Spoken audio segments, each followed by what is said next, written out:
Right. You know, Nick was kind of a main cog in our offense last year. You know, 3-hole hitter that really made us go. So we're definitely going to have to find another guy that replaces him there. Not only from a statistics perspective, but just as a leadership perspective and the type of person that Nick was. Because Nick liked to keep things loose in the dugout.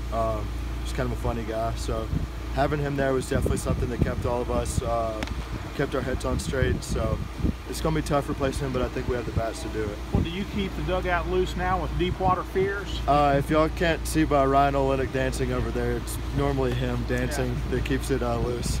How do you assess how you've been behind the plate so far this spring? Definitely, I feel like I've gotten a lot better as it's gone.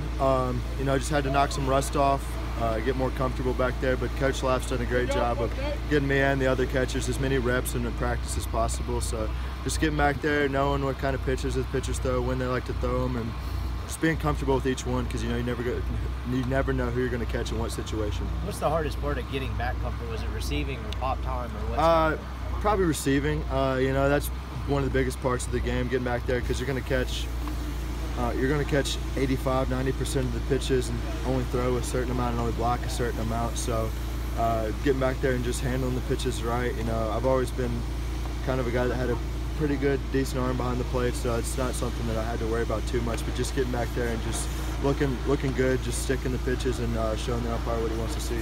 How is your game offensively? Do you feel like you have improved in some areas from last year? Right. You know, a little bit of improvements. Just kind of trying to build on what I did last year, trying to use the same approach, go up there and have similar success to last year.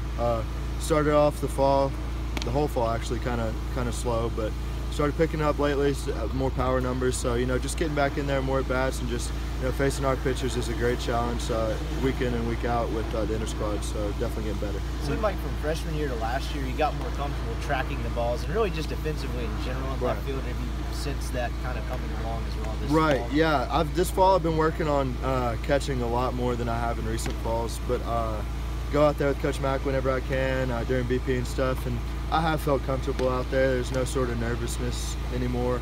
It's just going out there and just tracking the ball and just having the confidence that I am going to make the play.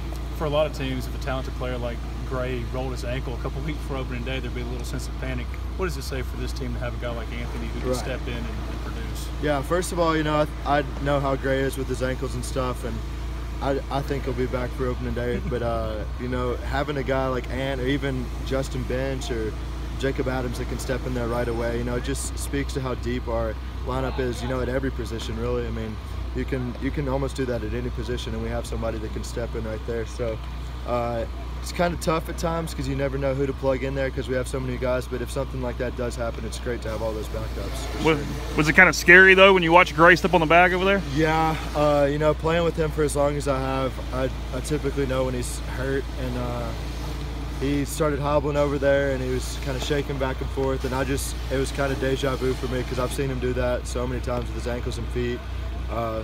So it was rough. You know, I stayed with him the whole time that he was in the training room, and then he went and got x-rays, and I sat with his girlfriend while we waited on those. Came out negative, so I waited on him outside the field to get done with rehab, and then we went and got some food and watched some TV. But it's good that it's not as bad as we thought.